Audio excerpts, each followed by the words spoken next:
Hello everyone, welcome back to my channel. आज हम करेंगे चैप्टर नंबर 5 विद्युत इलेक्ट्रिसिटी। जैसा कि आपको पता है, हरियाणा स्टाफ सिलेक्शन कमीशन ने ग्रुप डी के सिलेबस में मेंशन किया है कि साइंस आपकी 15 नंबर की आएगी। चैप्टर वाइज ये सीरीज़ चल रही है। जितने भी क्वेश्चन होंगे इसमें चैप्टर में वो सारा हम कंप्लीट करेंगे। और भी वीडियो मिल जाएंगी आपको, प्लेलिस्ट बना रखी है, जाके देख सकते हैं। पहला क्वेश्चन है, ट्रांसफार्मर का उपयोग कहाँ पे होता है। डीसी वोल्टता बढ़ाने में एक होता है डायरेक्ट करंट, एक होता है आपका अल्टरनेटिव करंट। एसी वोल्टता बढ़ाने या कम करने में, डीसी वोल्ट कम करने में, या डीसी को एसी में रूपांतरित करने में। देखिए, हमारे जो घर के तार होते हैं ना, वो डीसी में होते हैं, डायरेक्ट करंट में होते हैं। जो ट्रांसफार्मर होता है वो एसी की वोल्टता बढ़ाने या अल्टरनेट करंट को कम करने के लिए यूज़ किया जाता है। ट्रांसफार्मर, जो विद्युत ट्रांसफार्मर है, ये किसने बनाया, इसका आविष्कारक कौन था? तो माइकल फैराडे थे, ये याद रखिएगा। ट्रांसफार्मर किस प्रेरण के सिद्धांत पर काम करता है? विद्युत चुंबकीय प्रेरण के सिद्धांत पर कार्य करता है, जो उच्च अल्टरनेट करंट वोल्टेज को निम्न में चेंज करता है और निम्न अल्टरनेट करंट को उच्च वोल्टेज में चेंज कर देता है। यह केवल किस पे काम करता है? प्रत्यावर्ती धारा के लिए उपयुक्त किया जाता है। तो option B will be correct. विद्युत तंतु में प्रयुक्त तत्व क्या होता है? जो हमारे बल्ब होते हैं, जो बिजली के बल्ब होते हैं, उनमें क्या होता है? एल्युमिनियम, ताम्र, लोहा, नहीं, टंगस्टन बना होता है। हाई मेल्टिंग पॉइंट होता है भाई इसका, जो पिघलने का पॉइंट, मतलब हाई मेल्टिंग। अब बल्ब जलता रहता है, उसका जो मेल्टिंग पॉइंट होगा, जो रेजिस्टेंस होगा आपका, मेल्टिंग पॉइंट उसका बहुत हाई होता है। विद्युत बल्ब के आविष्कारक थॉमस एल्वा एडिसन थे। इसमें कुछ अक्रिय गैसें होती हैं, जैसे ऑर्गन है, नियॉन है। अगर आपने पीरियोडिक टेबल पढ़ी है तो आप इजीली कर पाओगे। जो हमारी नोबल गैस होती हैं, आर्गन है, नियॉन है, वो भरी जाती है और इसका प्रकाशिक जो फिलामेंट होता है वो टंगस्टन का बना होता है। ये एक धातु है। संचायी बैटरियों में कौन सी धातु प्रयुक्त की जाती है? जो हमारी संचायी बैटरियां होती हैं उनमें सीसा लगाया जाता है। ऐसा विद्युत रासायनिक सेल जिसे पूर्ण चार्ज किया जा सकता है उसे कहते हैं संचायक सेल। जैसे लेड संचायक सेल, लेड एक ऐसा सेल है जिसे हम चार्ज कर सकते हैं। नेक्स्ट है, विद्युत धारा का परिमाण मापने के लिए प्रयुक्त जो उपकरण है, जो आपका मेजरमेंट सिस्टम है, वो क्या है? तो एमीटर होता है। जो हमारी करंट होती है, विद्युत की जो धारा होती है, करंट एम्पियर, उसको एमीटर में मापते हैं। जनरेटर क्या करता है? यांत्रिक ऊर्जा को विद्युत ऊर्जा में बदलता है। मैकेनिकल एनर्जी को हमें जब बिजली मिलती है तो इलेक्ट्रिक की फॉर्म में मिलती है। विद्युत ऊर्जा को यांत्रिक ऊर्जा में बदलने वाला जो यंत्र है वो होता है गैल्वेनोमीटर, और इसको विभवांतर मापने में प्रयुक्त यंत्र, मतलब गैल्वेनोमीटर जो है वो विभवांतर मापने में यूज़ किया जाता है। विद्युत धारा उत्पन्न करने के लिए प्रयुक्त युक्ति क्या कहलाती है? विद्युत धारा कहाँ से उत्पन्न होगी? एमीटर तो एक मेजरमेंट सिस्टम है, मोटर नहीं है। मोटर तो एक क्या करती है? यांत्रिक में चेंज करती है। गैल्वेनोमीटर एक उपकरण है। तो जनरेटर जो है ये यांत्रिक ऊर्जा को विद्युत ऊर्जा में बदलने वाला यंत्र है। और मोटर क्या है? मोटर क्या करती है? इलेक्ट्रिक एनर्जी को मैकेनिकल एनर्जी में चेंज करती है। गैल्वेनोमीटर आपका एक उपकरण है। विद्युत रासायनिक प्रक्रिया जो एनोड पर काम करती है, एक होती है कैथोड रेज, एक होती है एनोड। तो हमारी जो विद्युत की रासायनिक जो प्रक्रिया होगी, जो केमिकल चेंज होगा, वो ऑक्सीकरण पर काम करता है। देखो, ऐसे नहीं समझ आएगा कि मैं अब डिटेल में यहाँ पे बताऊँ ऑक्सीडेशन क्या होता है, रिडक्शन क्या होता है। तो उसके लिए आपको ज़रूर बुक पढ़नी पड़ेगी, जिसको अगर आइडिया नहीं है। विद्युत रासायनिक प्रक्रिया में दो ध्रुव होते हैं, दो पोल होते हैं। एक एनोड होता है, एक कैथोड होता है। एनोड पे आपके प्लस साइन होते हैं, जहाँ वह ध्रुव जहाँ इलेक्ट्रॉनों का व्यय होता है और ऑक्सीडेशन की प्रक्रिया होती है, ऑक्सीकरण होता है। कैथोड पे माइनस साइन होते हैं आपके, मतलब ऋणावेशित होता है।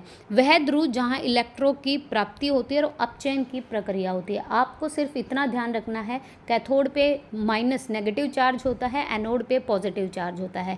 एनोड से क्या होते हैं? इलेक्ट्रॉन व्यय होते हैं, जाते हैं। कैथोड पे माइनस चार्ज होता है, नेगेटिव, जहाँ पर इलेक्ट्रॉन वो अपने आप में रिसीव करता है और अपचयन की प्रक्रिया होती है। ऑक्सीकरण होगा आपका किसमें? एनोड में।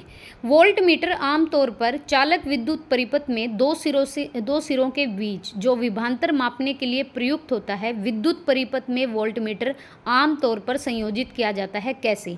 जो हमारा विद्युत परिपथ होता है उसमें हम क्या करते हैं, सीरीज में समानांतर क्रम, पैरेलल सीरीज में ये समानांतर श्रेणी में लगाते हैं। कैसे? विद्युत परिपथ में चूंकि विभवांतर का मान समानांतर क्रम में समान रहता है। जैसे आपने पढ़ा भी होगा, R1 plus R2 plus R3 ये रेजिस्टेंस होते हैं, 1/R1 प्लस 1/R2 ये सीरीज़ में, ये पैरेलल सीरीज़ में होते हैं।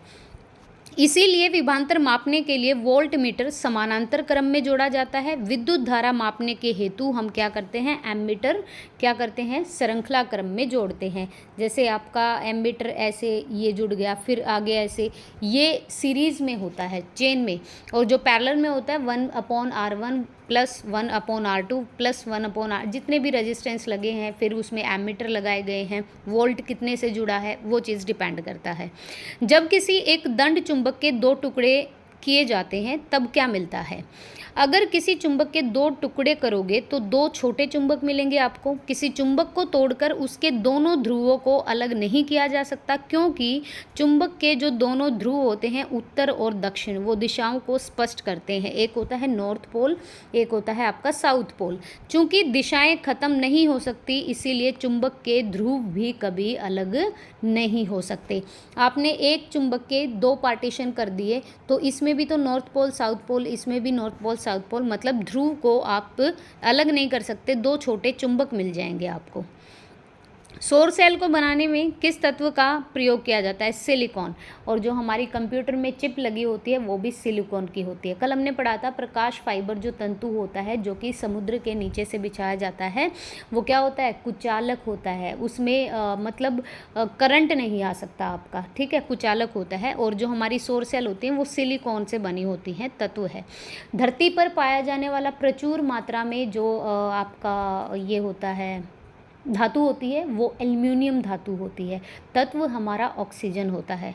चुंबकीय क्षेत्र तीव्रता की मीट्रिक इकाई क्या है? मीट्रिक इकाई पूछिए चुंबकीय क्षेत्र की। चुंबकीय जो हमारा मैग्नेटिक जो एरिया होता है उसकी तीव्रता की मीट्रिक इकाई है टेस्ला।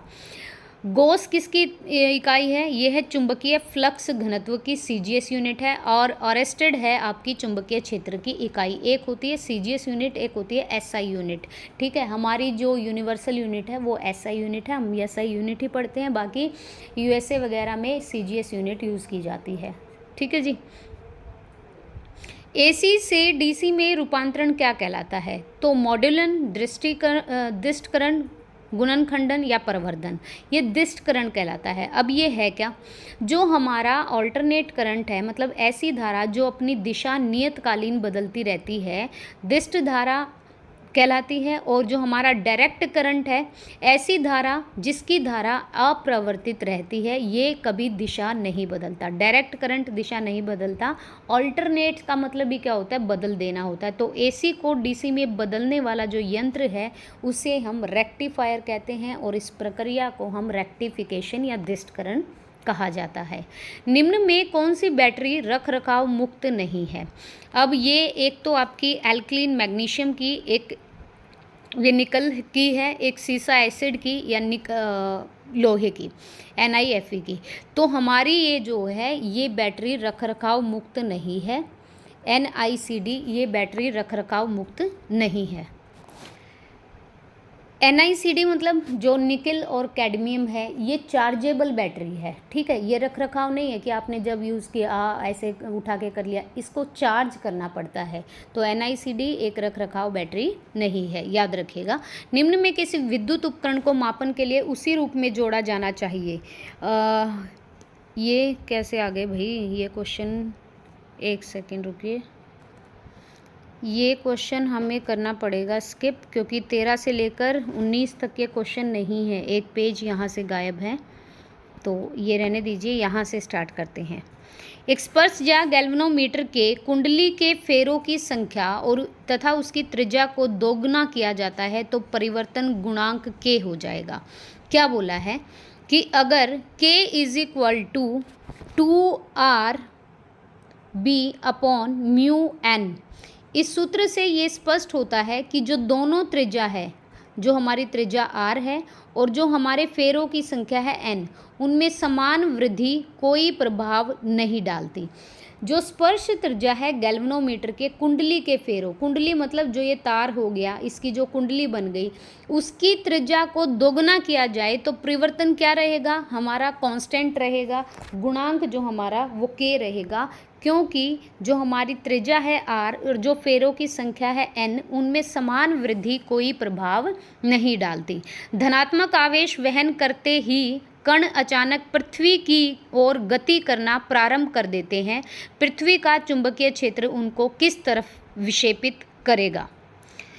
अगर आपने पॉजिटिव चार्ज लगा दिया और उसको लगते ही जो पार्टिकल्स होते हैं वो पृथ्वी की ओर गति करना आरंभ कर देते हैं, तो पृथ्वी का जो चुंबकीय क्षेत्र है वो उसको किस तरफ खींचेगा, वो खींचेगा उसको पूर्व की तरफ। एज इट इज़ याद रखिएगा। एक अचिन्हित घोड़े की नाल चुंबक के ध्रुवों को ज्ञात किया जाता है कैसे। अगर कोई घोड़े की नाल चुंबक के उस पर ध्रुव लगाए गए हैं तो उसको कैसे ज्ञात किया जाएगा, ये किया जाएगा चुंबकीय कंपास के द्वारा। कंपास प्रकार होता है, आप सभी को पता भी होगा। किसी भी चुंबक के ध्रुवों को ज्ञात करने के लिए चुंबकीय कंपास की सहायता लेनी पड़ती है। चुंबकीय कंपास में 2 ध्रुव होते हैं और जैसा कि कंपास को चुंबक के पास लाया जाएगा, या तो चुंबकीय सुई चुंबक की ओर आकर्षित होगी या तो फिर विक्षेपित होगी। ऑब्वियसली अगर कोई एक चीज़ है, उन दोनों पे पॉजिटिव और नेगेटिव चार्ज हैं, तो जो पॉजिटिव चार्ज है वो अपनी तरफ अट्रैक्ट करेगा, नेगेटिव चार्ज रिपेल करेगा चीज़ों को, और जो दोनों अगर सेम चार्ज हैं तो दोनों रिपेल्शन की प्रक्रिया होगी वहाँ पर। इस प्रकार निर्णय किया जा सकेगा कि चुंबक के ध्रुव कौन कौन से हैं। अगर आप एक चुंबकीय सुई को चुंबक की ओर मतलब लेके जाओगे एक कंपास को, तो या तो फिर वो आकर्षित करेगा या तो वो विक्षेपित करेगा, या तो अट्रैक्ट करेगा या तो आप रिपेल करेगा। वोल्टेज में कम या अधिक करने वाले यंत्र को क्या कहते हैं, हम पढ़ के आए हैं, क्योंकि ये ट्रांसफार्म होता है, अल्टरनेट करंट को कम या ज़्यादा करता है। पानी का विद्युत अपघटन किस अनुपात में हाइड्रोजन और ऑक्सीजन, आपके ये होता है 2:1 में। जैसे H2O है तो 2H1 + O2, हाइड्रोजन के 2 अणु होते हैं और ऑक्सीजन का आपका 1 अणु होता है, इसको मिला के वाटर बनता है। 2 प्रतिरोधक हैं, 2 रेजिस्टेंस कह सकते हैं, एक है 24 ओम का और एक है 6 ओम का। इसको श्रेणी में सीरीज में संयोजित किया है तो परिपथ की कुल रेजिस्टेंसी कितनी होगी। तो देखो ये सीरीज में लगे हैं, पैरेलल सीरीज में नहीं है, ये सीरीज में है। R1 = R1 + R2 and so on. हमें 2 की ही रजिस्टिविटी दी है, तो एक है हमारा 24 और एक है हमारा 6, तो इसको जोड़ के जो आपकी यूनिट आएगी वो ओम में आएगी। अगर ऐसे होते हैं तो फिर आपको एलसीएम लेना पड़ता है उनका, 1/R1, 1/R2, 1/R3, ऐसे आएंगे इसमें क्वेश्चन। बिजली विद्युत शक्ति की मानक अंतर्राष्ट्रीय इकाई, मतलब ऐसा यूनिट पूछिए तो वॉट होती है। ओम जो है वो आवेश का मात्रक होता है, चार्ज का। एम्पियर विद्युत धारा का मात्रक है और वोल्ट जो है वो आपका विभव का मात्रक है। एक बिजली बल्ब एक 240 वोल्ट के जनरेटर से जुड़ा है। एक बिजली का बल्ब है और जनरेटर है 240 वोल्ट का, उसमें करंट बह रहा है 0.5 एम्पेयर। तो बल्ब की विद्युत शक्ति क्या होगी, तो आपको विद्युत शक्ति पावर का फॉर्मूला आना चाहिए। पावर के कई सारे फॉर्मूले होते हैं, 1/R2 भी होता है, P = VI भी होता है। हमारा वोल्ट कितना है, 240 का है। हमारा जो एम्पियर है या करंट है वो हमारा कितना है, 0.5 का है। इसको जब मल्टीप्लाई करोगे तो वॉट में आएगी आपकी यूनिट 120 वोट का।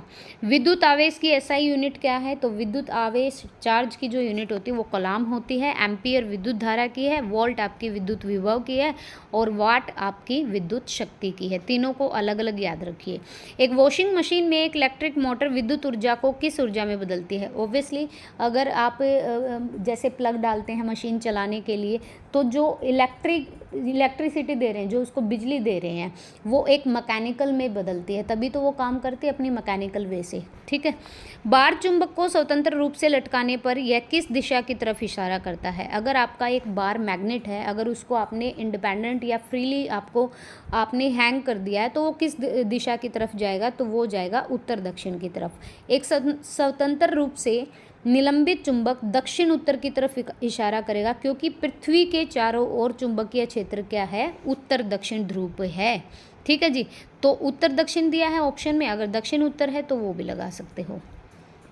निम्न में कौन सा तत्व ऊर्जा प्राप्त करता है और उसके बाद या तो उसे गर्मी में परिवर्तित हो जाता है या उसे विद्युत या चुंबकीय क्षेत्र में संग्रहित करता है? तो कौन सा तत्व है? ये निष्क्रिय तत्व है। विद्युत सर्किट तत्व सर्किट से ऊर्जा को अवशेष करते हैं और सर्किट में ऊर्जा प्रदान करते हैं। दो प्रकार के इलेक्ट्रिक सर्किट होते हैं, एक होता है निष्क्रिय तत्व, एक होता है सक्रिय सर्किट तत्व।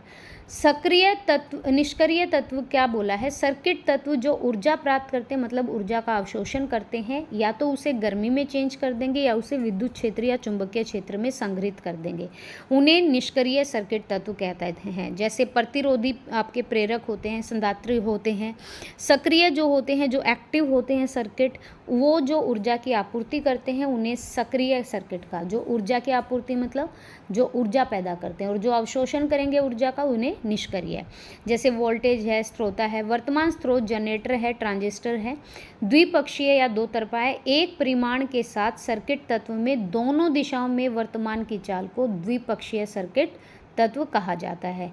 उदाहरण प्रतिरोधी, प्रेरक, संधारित्र आदि। एक तरफा सर्किट जो तत्व है वो एक दिशा में वर्तमान की संचालन को एक तरफा तत्व कहा जाता है, जैसे कि हमारा ट्रांजिस्टर। नेक्स्ट है 1 giga electron volt dash electron volt के बराबर होता है।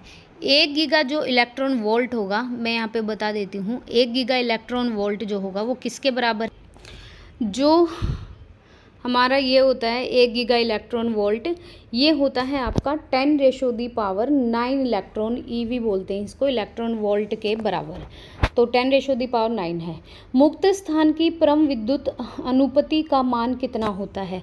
मुक्त स्थान की मतलब जो फ्री है, उसकी विद्युत अनुपति का जो मान होगा 8.854 इंटू 10⁻, यहाँ पे ये लिखा हुआ है, एक सेकेंड रुकिए,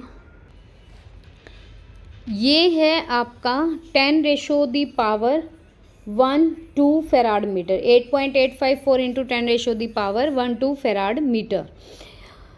चालकता का एसआई यूनिट क्या है? चालकता की जो एसआई यूनिट है वो है ऑप्शन डी, mho/m। ये हमारी जो चालकता होती है, जैसे ओम है विद्युत प्रतिरोध का एसआई मात्रक है, ऐसे ही हमारी mho है जो कि विद्युत चालकता का एसआई मात्रक है।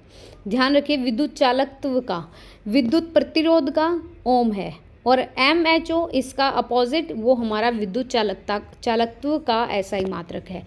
इलेक्ट्रिक हीटर में उपयोग किए जाने वाले तत्व की सामग्री क्या होती है? मतलब इलेक्ट्रिक हीटर के जो तार हैं वो किससे बने होते हैं? ये निक्रोम या नाइक्रोम से बने होते हैं। विद्युत हीटर वह युक्ति है जिससे विद्युत ऊर्जा को ऊष्मा में बदलता है। ऑब्वियसली जब आप प्लग लगाओगे तो उससे हीट जनरेट होगी। इसका एलिमेंट जो होता है वो नाइक्रोम से बना होता है, और नाइक्रोम का हाई रेजिस्टेंस होता है। साथ ही नाइक्रोम जो है वो क्रोमियम ऑक्साइड की एक परत बनाता है जो अपने नीचे के तार को टूट फूट से बचाती है। ध्यान रखिएगा, नाइक्रोम से बनी होती है, और दूसरी चीज़ ध्यान रखना है, हाई रेजिस्टेंसी होती है।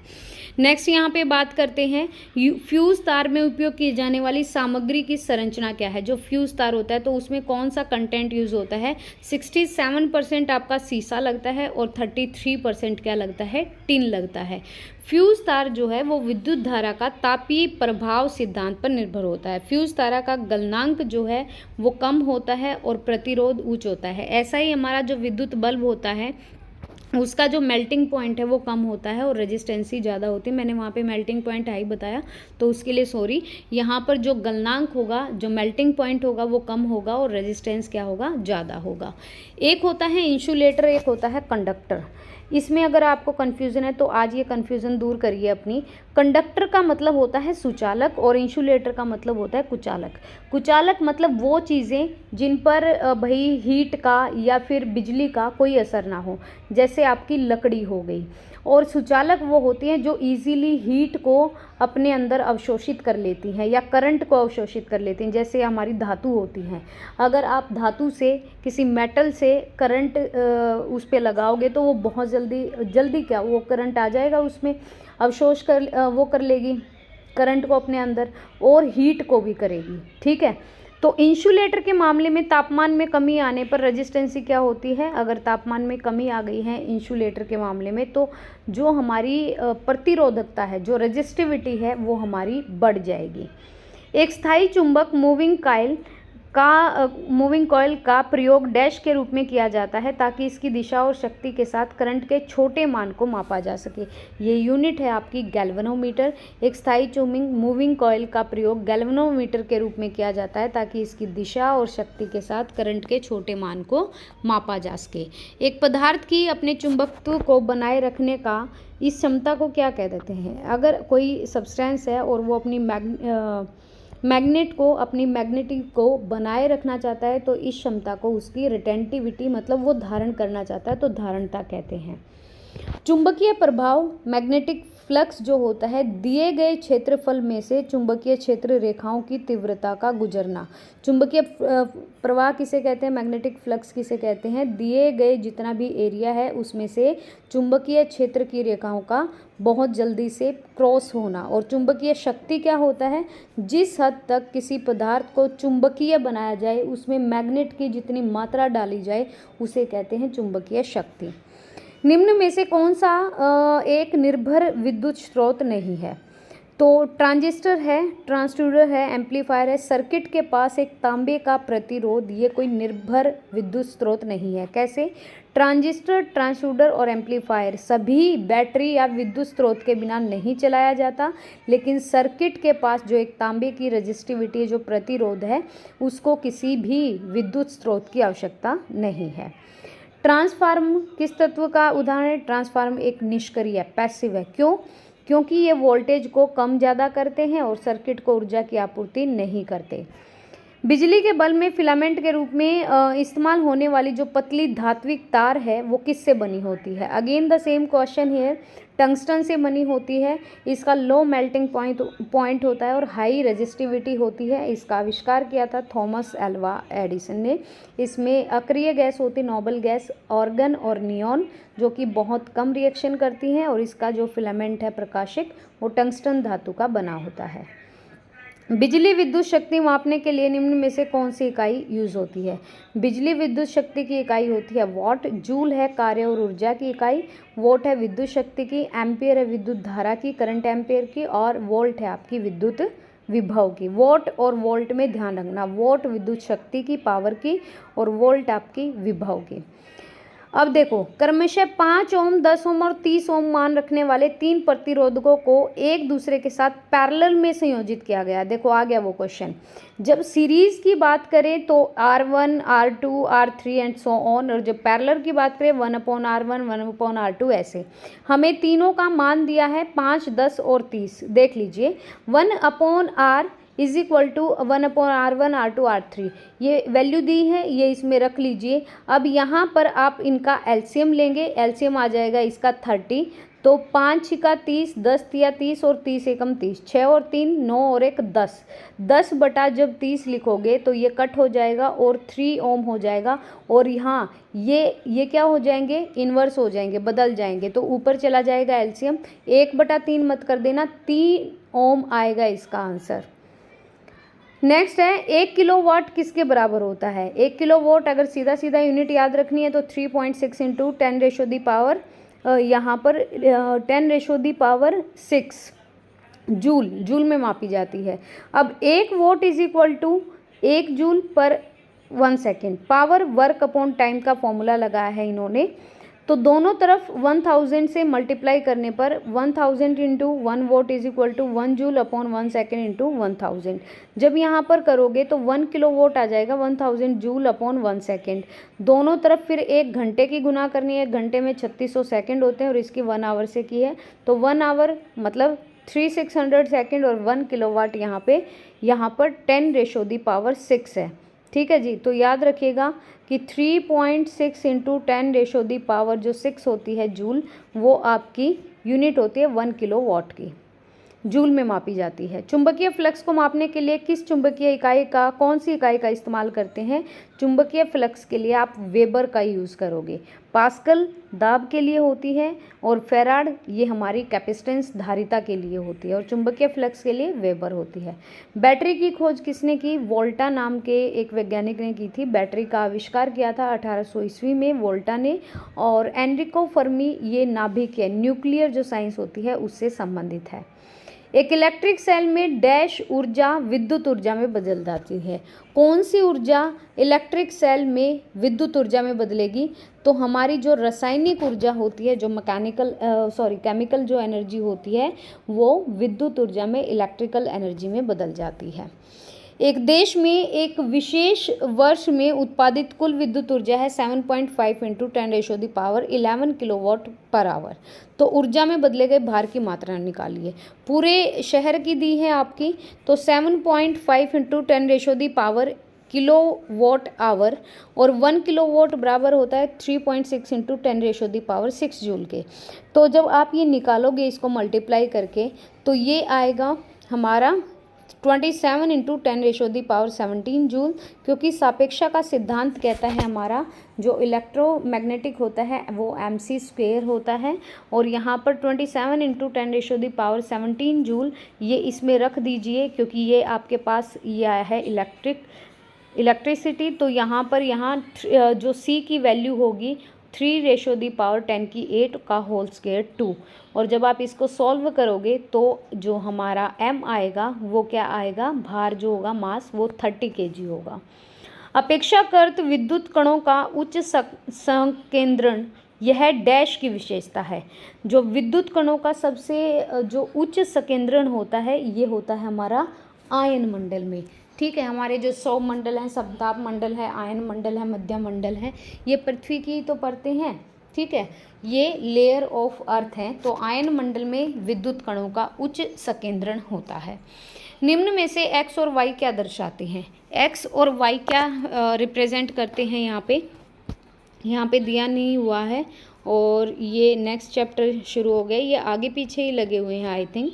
तो आपके ये 50 क्वेश्चन रहे और मैं इलेक्ट्रिक करंट से कुछ और क्वेश्चन ढूंढने की कोशिश करूंगी जो हमारे लिए इम्पोर्टेंट है, तो मैं वो लेके आऊँगी जिसमें हमें कुछ और चीज़ों का पता चलेगा। आज की वीडियो यहीं पे करते हैं ख़त्म। और फिर भाई आगे जो हमारा चैप्टर है वो परमाणु है, वो भी बहुत इम्पोर्टेंट चैप्टर है। और आपको अगर सीरीज़ अच्छी लगे तो प्लीज़ वीडियो को लाइक एंड शेयर कीजिएगा और अगर न्यू हो तो चैनल को सब्सक्राइब कीजिएगा। Thank you.